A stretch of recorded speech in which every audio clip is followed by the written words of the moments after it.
All right, Diana. So, tell me about your week. How is these last few days? How have they been at home? Well, since we came back from the shelter, I've been just trying to return to normal life, especially with my children. Just making things as comfortable and as ordinary as possible to return to before everything happened, before we left the home. Um, it's been okay. I am dealing with my children, not knowing what to talk to them, how to talk to them about, what happened with their dad. I don't want to talk bad about their dad more than anything, but it's been a little hard. So I'm trying to save face and just keep, moving forward with them. Mm-hmm. But Yeah. it's okay. I mean, Good. it is what it is. Good. I commend that. I respect that. You not wanting to talk bad about their dad. I respect that very much. Um, you said trying to go on about your day. What would be a good a, a good what you would describe as a good day at home with maybe having the family around, but what would be an ideal, you think? I think maybe just sitting together to a meal, cooking and being with the family at the table, and then just talking about their day, how school was, and well, my husband how work was, and just just having a regular talk as a family, Mm-hmm. and feeling that we're connecting with each other and we're listening to each other, and I think that's for me would be that's what I want. Okay. It's not anything more than just that. Okay. You mentioned, I mean, you have three kids. Your 15-year-old, you had mentioned, was a little, you know, being the oldest and being a male. How is he handling things now that you guys are back at home? I think he's no. I know that he is struggling. He's struggling with what he saw his father do to me, and so I'm trying to explain to him what happened, and trying to maybe I don't know if I'm trying to like remove blame from my husband, but trying to also comfort my son and let him know that he's safe in the home, and everything will be okay. And but I know that it's not okay. So,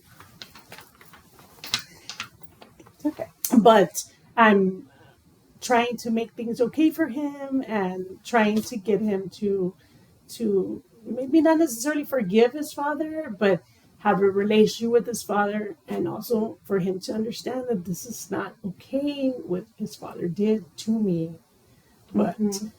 I don't know. I'm just trying to like kind of keep the peace and Right. just get back to like your regular daily life. Okay. I'm sorry I upset you. I didn't, but that's okay.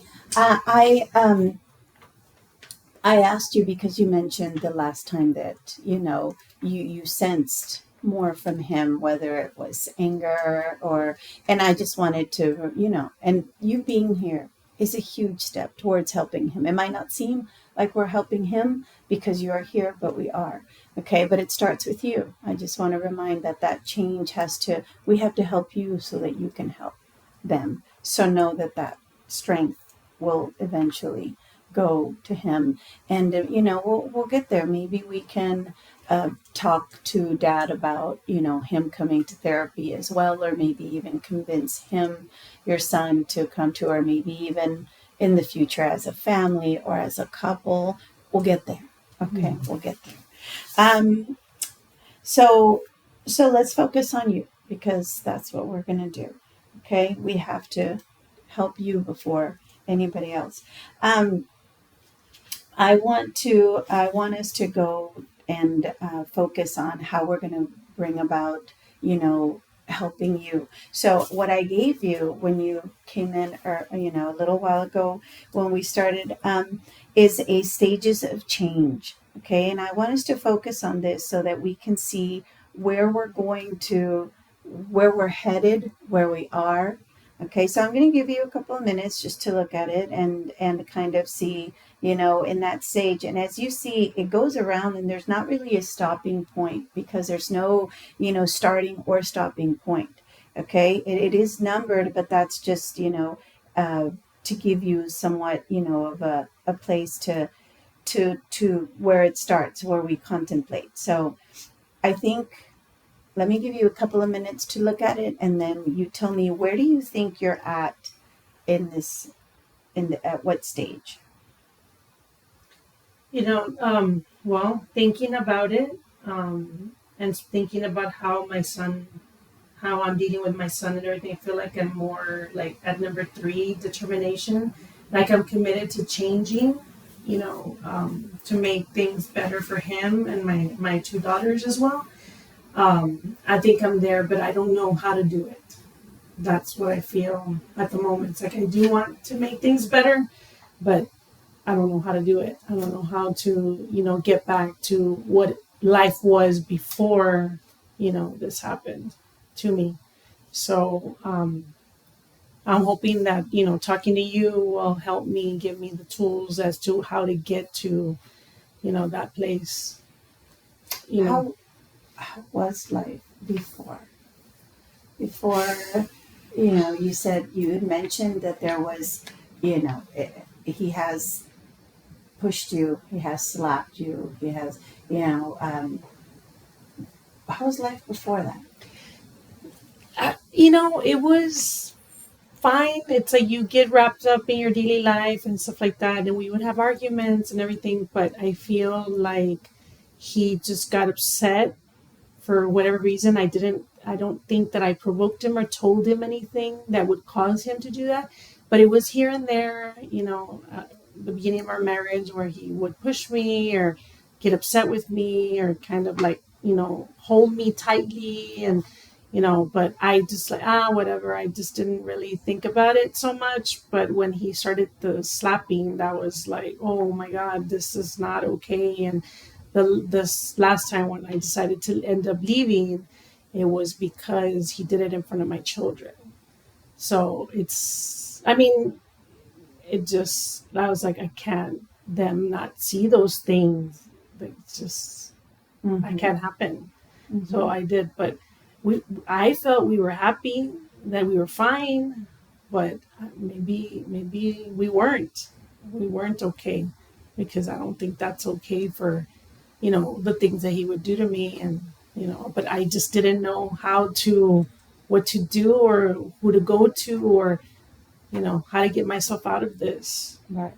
Because you mentioned you have, two sisters, and your mom. The support from them is not really there, because I had asked you the last time, why did you go to a woman's shelter when you have family, females? But the support is not really there. No, they also have their own issues that they're dealing with, and I didn't feel like I have talked to them in the past about, when my husband has pushed me, and and they would be like, oh, they would like kind of like dismiss me as to what happened. So I just felt like, oh, they're not going to support me when I actually leave the home, So I just decided it would be better to go somewhere where, that they've dealt with, somebody like me that is leaving their home because they're being physically abused. And I didn't want to also bring my troubles to them as well. Like, I didn't want them to feel like they needed to now take over my life and take care of me. And Mm-hmm. when they have their families, they have their lives and their Put it jobs. on somebody else Yes, I now. didn't want to do that Okay. either. Okay. Good. Well, you're here. So talking about it here is going to help. So I know that, so let's go back to our stages of change. And so we're determined to make a change, and we're going to take action. What do you visualize as that action? This is already a big step here. But in the long term, are we, do we want to fix our marriage? are we going to focus on? Maybe, I don't know, what is your, let's set a short-term goal, and but in that short-term goal, it's got to be towards that long-term goal, right? So what do you want to do? Do you want to fix your marriage? Do you want to stay in your marriage? Do you want to not stay in your marriage? I think at first I do want to stay in my marriage. I don't really want to divorce him, but and I want to work on things. But if he is not willing to make the changes that are needed to keep this family together, then I have to, think of myself and my children and remove us and get away from him. I mean, leave him because I don't want to teach my children, my son, that this is the way you treat women, or my daughters that this is the way women get treated. I just don't want to do that. Right. So right now we'll take it as we're going to work on our marriage. We'll see what happens because Yes. we never know, Right. right? And we can't. But right now our goal is going to be to work on our marriage, right? And we're going to start